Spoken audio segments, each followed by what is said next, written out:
ठरलं तर मग मालिकेचा आजचा भाग प्रतिमा आत्या खूप जास्त संतापलेल्या आहेत, कारण त्यांच्या समोर महिप्त उभा असतो, ज्याने आतापर्यंत त्यांना त्रास दिला आहे. या सगळ्याचा बदला आता प्रतिमा घ्यायचं ठरवते. प्रतिमाने जळतं लाकूड हातात घेतलेलं असतं. ज्या लाकडाला ती आतापर्यंत घाबरत होती, ते लाकूड सुद्धा तिने आता चक्क हातात घेतलेलं असतं. अगदी रणरागिणी होऊन ती आता त्याला म्हणत असते की तू मला 22 वर्षांपूर्वी संपवायला निघाला होतास. आता राक्षसा, तू माझ्या हातून काही वाचत नसतोस, असं ती रागातच बोलते. त्याच वेळेला महिप्त तिच्याकडे बघू लागतो आणि तिला म्हणतो की तू मला संपवणार आहेस. अगं, 22 वर्षांपूर्वी मी तुला संपवणार होतो, तुझ्या अख्ख्या फॅमिलीला संपवणार होतो, आणि आज तू मला संपवण्याच्या बाता करतेस. काही होऊ शकत नाही तुझ्याकडनं, कारण या वेळेला सुद्धा तुझं मरण माझ्याच हातून आहे. तू एकदा वाचलीस, सत्य वाचशील असं नाहीये ना. त्यामुळे आज तू माझ्या हातून पणारच आहेस. त्यामुळे तुला ना आज तर सगळं काही सांगायलाच हो. मला म्हणतेस ना की या सगळ्याला मी दोषी आहे, मी हे सगळं केलंय, तर ऐक मग, मीच केलं हे सगळं, कारण मला तुला संपवायचं होतं. तुलाच काय ग, तुझ्या अख्ख्या परिवाराला संपवायचं होतं. तुझी मुलगी, तुझा नवरा, तिघांना पण. त्यासाठी तर मी तिथे आलो होतो. पण 22 वर्षांपूर्वी जो अपघात झाला, तो अपघात एका ड्रायव्हरने केला होता. त्या ड्रायव्हरकडनं चूक झाली आणि तुम्ही दोघीही जणी वाचलात. तो अपघात तर मोठा भीषण होणार होता, पण त्या भीषण अपघातातून तुम्ही दोघीही वाचलात. खरं तर ना तुझी मुलगी त्या अपघातात कुठे उडून गेली माहीत नाही, पण तू तर माझ्या हाती गावली होतीस. मग काय, तुला तिथेच संपवायचा विचार केला होता. तुझा नवराही, त्यालाही मारायचं होतं, कारण आहे ना तुमचं कुटुंब मला जिवंत ठेवायचं नव्हतं. मी पूर्ण प्लॅनिंगने आलो होतो, कारण मला माहिती होतं ना या सगळ्या गोष्टी कशा घडवायच्या होत्या त्या. पण त्यामध्ये सुद्धा प्रॉब्लेम्स आले. पण आता नाही. आता तर मी तुला दाखवतोच. आता 2 मिनिटात नाही संपलीस ना, तर बघत बस. कारण मला तर तुला जिवंतही ठेवायचं नाहीये, मी ठरवलंय. पण त्या वेळेला तुझ्या नव्याला सुद्धा संपवणार होतो, पण ते काही जमलं नाही. पण तिथे जळता निखारा मी हातात घेतला होता, आणि त्यानेच तर तुला मारायचाही मी प्रयत्न केला. प्रतिमा त्याला म्हणते, म्हणजे तूच मला एवढं सगळं होऊन सुद्धा जाळायचा प्रयत्न केलास. महिप्त बोलत असतो की हो, मीच तुला मारायचा प्रयत्न केला, कारण मला तू जिवंत नको होतास, आणि त्यासाठी मी हेच सगळं काही केलं, असं तो बोलत असतो. जेव्हा हे सगळं तो बोलत असतो, तेव्हा मात्र सायलीला हे सगळं ऐकून खूप जास्त त्रास होत असतो. कारण सायलीच्या बाबतीतही या सगळ्या घटना घडून आलेल्या असतात, आणि या सेम घटना आता तो जेव्हा बोलत असतो, तेव्हा मात्र सायलीला पुसट का होईना सगळं आठवत असतं. जसं की प्रतिमाला पहिल्यांदा या सगळ्या गोष्टी आठवत होत्या ना, अगदी तशाच. त्याच वेळेला प्रतिमा जोरात ते लाकूड त्याच्या अंगावर मारण्यासाठी पुढे करत असते. दुसरीकडे मात्र आता अपघात झाला होता, त्याची तक्रार दिलेली होती, आणि मग त्यावेळेची सगळी काही डॉक्युमेंट्स रविराज पोलीस स्टेशनमध्ये शोधण्याचा प्रयत्न करत असतात. पण कुठेही त्यांना ते डॉक्युमेंट्स सापडत नसतात, आणि म्हणूनच आता रविराज विचार करतात की बाबू ड्रायव्हर याचा मृत्यू दाखला हा इथे का दिसत नाहीये. हा विचार त्यांच्या डोक्यामध्ये येत असतो. दुसरीकडे प्रतिमा ही खूप जास्त खवळलेली असते, कारण तिला आता या महिप्तला संपवायचं असतं, आणि त्याचसाठी ती आता खूप जास्त भडकून पुढे येते. महिपतही म्हणतो की तुला काय वाटतं, तू इतकी माझ्यावर राग ठेवून उभी आहेस, तर तुला सोडत असतो का? तुला सोडत नसतो. तेव्हा वाचली होतीस ग माझ्या हातून.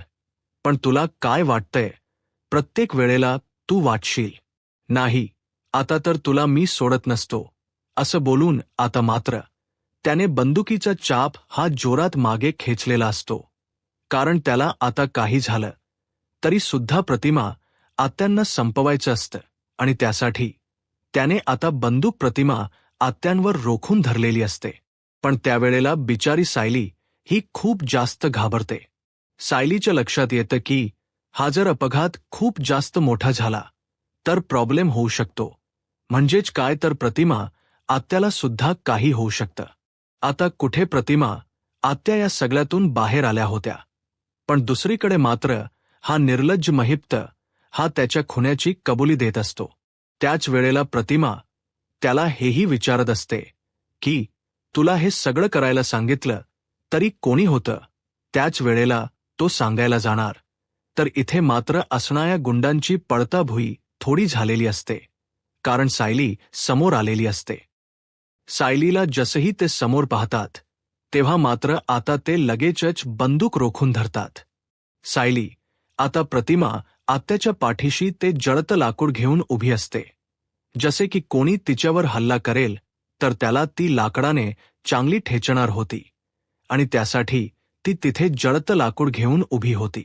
पण आता महिप्तला हे कळलेलं होतं की प्रतिमा इकडे एकटी नाहीये. प्रतिमासोबत इथे बाकीही लोक आहेत. त्यामुळे महिप्त थोडा सावध झालेला असतो. पण आता महिप्तने ठरवलेलं असतं की या प्रतिमाला या क्षणी तरी जिवंत सोडायचं नाही आणि म्हणूनच त्याने आता त्याच्या बंदुकीचा तो चाप जोरात ओढायचं ठरवलेलं असतं. तर दुसरीकडे मात्र आता डायरेक्टली गोळ्यांचा आवाज येऊ लागतो. सायली खूप जास्त घाबरते. सायली विचार करते की गोळ्यांचा आवाज कुठून येत आहे. पण इकडे मात्र चैतन्य त्या गुंडांना सुद्धा मारत असतो. त्याच वेळेला एक गुंड मागे येऊन चैतन्याच्या डोक्यात जोरात बांबू घालतो. त्याबरोबर चैतन्य जागीच कोसळतो. चैतन्याला अगदी सैरभैर व्हायला होतं. कारण त्याला समोर काय चाललंय आणि काय नाही काही समजत नसतं. तो जागेवरच कोसळतो. त्यामुळे आता तो गुंड थेट सायलीवर बंदूक रोखून धरलेला असतो आणि तो मात्र आता सायलीवर हल्ला करायला चाललेला असतो. बिचारी सायली ही सुद्धा आता घाबरलेली असते. पण या सगळ्या प्रसंगात तिला हेही माहिती असतं की काही झालं तरी सुद्धा आपल्याला प्रतिमा आत्यांचं रक्षण तर करायला हवं. कारण प्रतिमा आत्या आपल्या सांगण्यावरून आल्या होत्या आणि जर त्या आता हरल्या तर सगळंच संपलं हे सुद्धा मनोमन कुठेतरी सायलीला वाटत असतं. सायली आता तिथेच तो लाकूड घेऊन जळत पेटत जे लाकूड आहे ते घेऊन उभी असते. महिप्तने सुद्धा आता पिस्तूल रोखलेलं असतं. अचानकपणे पिस्तुलातून आवाज येतो. त्याबरोबर सगळेजण घाबरतात. खास करून अर्जुनही घाबरतो. आता तिकडे पोलीस आलेले असतात.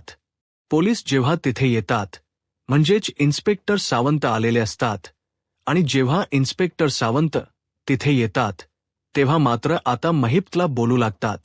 महिप्त शिखरे, हातातली पिस्तूल खाली ठेवायची आणि आमच्याकडे सरेंडर व्हायचं असं देखील आता सांगितलेलं असतं. पण हा महिप्त कसला ऐकतोय. त्या जंगलामध्ये असा चित्तथरारक प्रसंग घडलेला असतो ना की आता पोलिसांवर सुद्धा त्या हौलदारांवर सुद्धा महिप्त बंदुकीतून गोळ्या सोडत असतो. पार असं भयानक दाखवलेलं आहे. म्हणजे एखाद्या मूव्हीमध्ये किंवा खरोखरच्या आयुष्यात जसं युद्ध होतं आणि तेव्हा कशी एकांवर सैनिक गोळ्या झाडत असतात आणि ते सगळं युद्ध होतं ना तसंच आता या जंगलातही या महिप्तने घडवलेलं असतं. म्हणजे महिप्त समोरून गोळ्या झाडत असतो आणि त्याच वेळेला ते पोलीस आहेत ना ते सुद्धा महिप्तवर गोळ्या झाडत असतात. तर तिथे जे महिप्तचे गुंड असतात ना त्यांनाच काहीशी गोळी लागलेली असते. तर हौलदार जे असतात ते सुद्धा झाडाच्या मागून महिप्तवर गोळ्या झाडत असतात. महिप्तला पोलिसांच्या हवाले जायचं नसतं. त्याला पळायचं असतं आणि त्याचसाठी हे सगळं सुरू असतं. तर आता महिप्त गोळ्यांच्या आवाजाने कसाबसा तिकडनं पळून जातो. तर दुसरीकडे मात्र आता चैतन्य हा तिथेच कोसळलेला असतो. तर अर्जुन आणि इन्स्पेक्टर सावंत आता सायली आणि प्रतिमाला तिथून जायला सांगतात. कारण त्यांना महिप्तला पकडायचं आहे आणि जर प्रतिमा, आत्या आणि सायली तिथे थांबले तर आता मुश्किल होऊन बसणार आहे हे सुद्धा माहिती असतं. मग सगळंच काम अवघड होऊन बसेल. म्हणूनच प्रतिमा, आत्या आणि सायलीला अर्जुन पाठवत असतो. पण सायली आता खूप जास्त घाबरलेली असते. कारण जो काही थरार आता या जंगलात घडून आलेला असतो ना तो भयंकर असतो. आणि यामुळे अर्जुनला काही त्रास होऊ नये असं सायलीला वाटत असतं. पण अर्जुन तिला म्हणतो की तू माझी काळजी करू नकोस. दुसरीकडे मात्र रविराज यांना काही ती फाईल सापडत नसते. त्यांच्यामध्ये त्या बाबू ड्रायव्हरचा जो मृत्यू दाखला असतो ना, तो काही सापडत नसतो. ते म्हणतात की माझ्या वेळेला मी जेव्हा भेटायला गेलो होतो तेव्हा तो मृत्युमुखी पावला होता. मग त्याची फाईलमध्ये नोंद का नाहीये, का सर्टिफिकेट नाही, असाच विचार ते करत असतात. तेवढ्यात अर्जुनचा फोन येतो. अर्जुनला ते विचारतात की काय झालं, सगळं ओके ना? तर अर्जुन म्हणतो की हो, सगळं ओके आहे. मी आता सायली आणि त्याचसोबत प्रतिमा आत्याला घरी पाठवतोय. महिप्त पळून गेलाय, पण मी त्याला असं सोडणार नाहीये. मी त्याला शोधतो असं देखील आता सांगितलेलं असतं आणि माझ्याबरोबर इन्स्पेक्टर सावंत देखील आहेत. त्याच वेळेला आता सायली आणि प्रतिमा आत्याला हवालदारांसोबत अर्जुन पुढे पाठवून देतो. तर तिकडे मात्र आता त्या जंगलामध्ये ना, जो चैतन्य आहे ना, तो बेकार पडलेला असतो. चैतन्य तसा पडलेला असतो. अर्जुन खूप जास्त घाबरतो. अर्जुनला वाटतं चैतन्याला काय झालंय काय नाही. तो त्याला उठवायचा प्रयत्न करत असतो, अगदीच काकुळतीला येऊन. पण इथे चैतन्य काही हलतही नसतो. मग अर्जुन बॉटलमधलं पाणी चैतन्याच्या डोळ्यावर शिंपडतो. तेव्हा मात्र आता चैतन्याला जाग येते. चैतन्याला जेव्हा जाग येते तेव्हा चैतन्याचं डोकं भयंकर दुखत असतं. चैतन्य आता कसाबसा उठतो आणि त्याच वेळेला आता अर्जुनला तो म्हणतो की माझं ना डोकं भयंकर दुखतंय. अर्जुन म्हणतो बाकी सगळं ठीक आहे.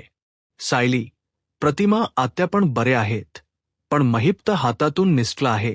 ही गोष्ट जेव्हा आता कळते तेव्हा मात्र काही झालं ना तरी त्याला सोडायचं नाही. आपण त्याला बघूया असं देखील आता सांगण्यात येतं. इन्स्पेक्टर सांगतात की मी माझ्या काही हवालदारांना या साईडला आणि त्यासोबत दुसरीकडेही पाठवलं आहे. इकडे जे काही कॅमेरेज लावलेले होते त्यातील 2-3 कॅमेरे तर तेथून काढण्यात आलेले आहेत, म्हणजे ऑफ आहे. त्याच्यातून काहीच आपल्याला समजत नाहीये. पण आपण बघूया आपल्याला काही समजतंय का, असा विचार देखील आता सुरू असतो. तर एक महिपचा गुंड असतो, त्याला तर आता पोलिसांनी आपल्या ताब्यात घेतलेलं असतं.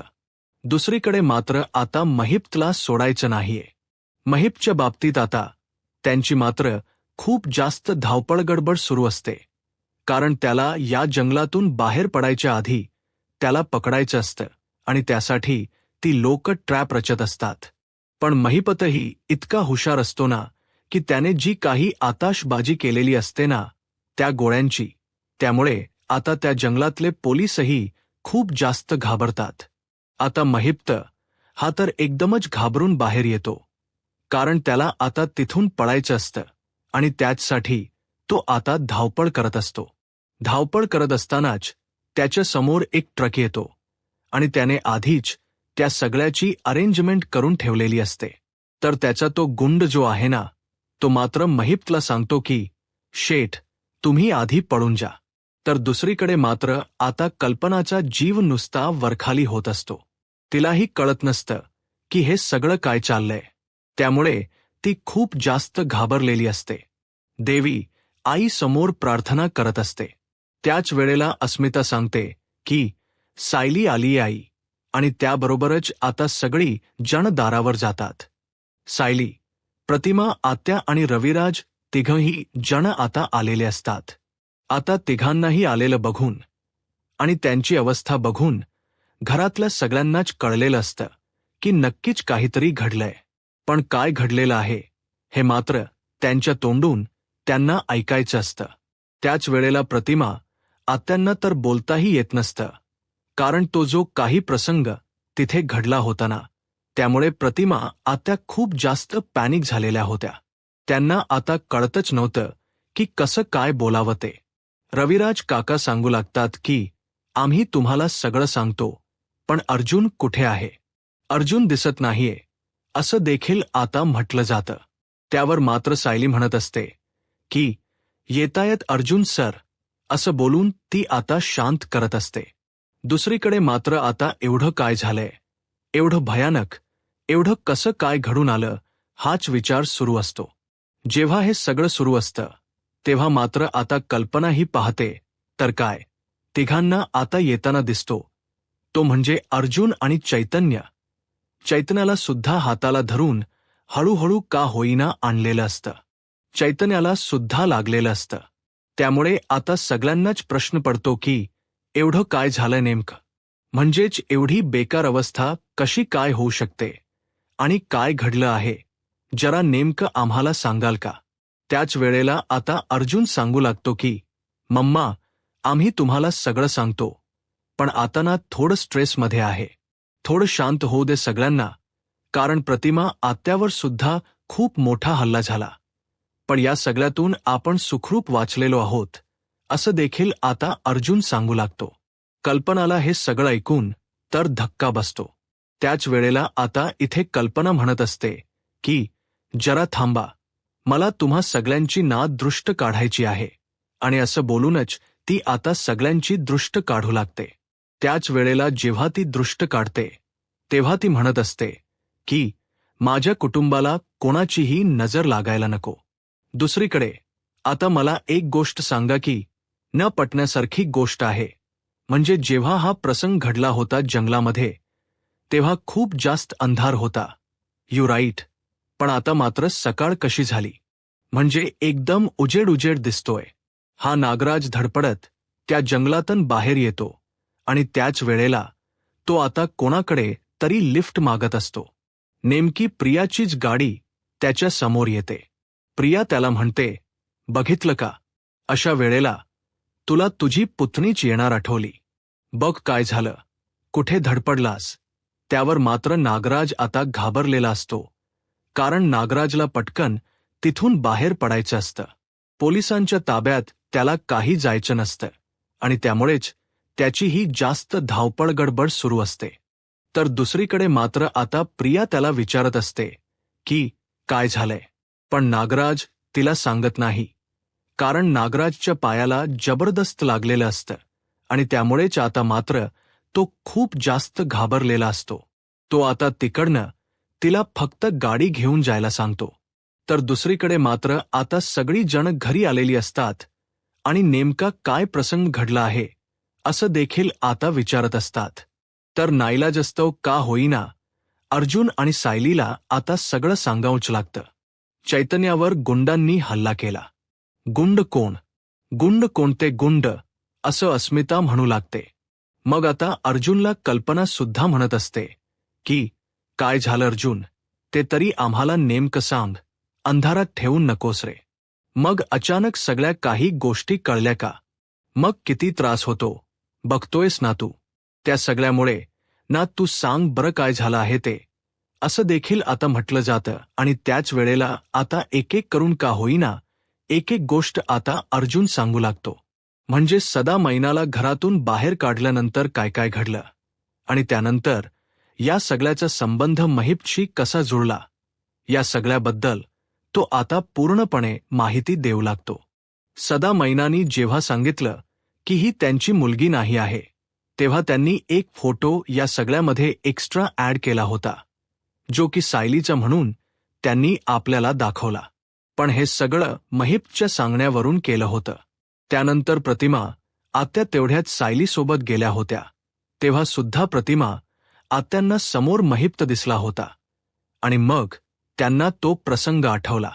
मग महिप्तला बघितल्यानंतर आम्हाला असं वाटलं की प्रतिमा आत्याच्या या सगळ्या गोष्टीला सुद्धा महिप्तच जबाबदार आहे आणि त्यामुळे आम्ही या सगळ्याच्या पूर्ण बाजूने विचार केला आणि आम्हाला समजलं की महिप्त हा खूप मोठा क्रिमिनल आहे आणि त्यानेच या सगळ्या गोष्टी घडवल्यात. मग त्याला आपण असंच सहज म्हणून कसं काय सोडून द्यायचं, आणि म्हणूनच आम्ही हा सगळा प्लॅन रचला आणि त्या जंगलामध्ये जिथे हा अपघात घडला होता, प्रतिमा आत्या, तन्वी आणि त्यासोबत रविराज काकांचा हा अपघात घडला होता ना, तिथेच आम्ही तो सीन पुन्हा रिक्रिएट केला, जेणेकरून या सगळ्या गोष्टींमुळे आपल्याला काही झालं तरी जे साध्य करायचं आहे ते तर करता येईलच. आणि त्यामुळे मात्र आता या सगळ्या गोष्टी आम्ही पुन्हा रिक्रिएट केल्या आणि त्यावेळेला त्याने सगळ्या गुन्ह्याची कबुलीही दिली आणि त्यावेळेलाच आता हा अपघात इतका भयंकर होता की तिथे खूप जास्त फायरिंग झाली, पण तो काही आमच्या हाताला मिळाला नाही. प्रतिमा आणि त्याचसोबत रविराज मात्र हे सगळं ऐकून थक्क झालेले असतात. त्यांनाही कळत नसतं. पण आता मात्र कल्पनाला सुद्धा खूप जास्त भीती वाटते. पुढील भागाची झलक. पुढील भागामध्ये आपल्याला पाहायला मिळतं, सायली, आता आणि अर्जुन दोघेही जण रूममध्ये असतात. तर अर्जुनला सायली म्हणत असते की महिप्त तर तो जे काही घडलं आहे त्या दिवशीचं ते सगळं सांगत होता. पण तुम्हाला एक गोष्ट सांगू का, जेव्हा महिप्त या सगळ्या गोष्टींबद्दल सांगत होता ना, तेव्हा मात्र मला खरंच कळत नव्हतं की काय होत होतं ते. म्हणजे त्या सगळ्या गोष्टी माझ्या सगळ्या आयुष्याशी निगडीत का आहेत, हे मला आठवतच नव्हतं. का असं होत असेल असा विचार देखील ती करत असते.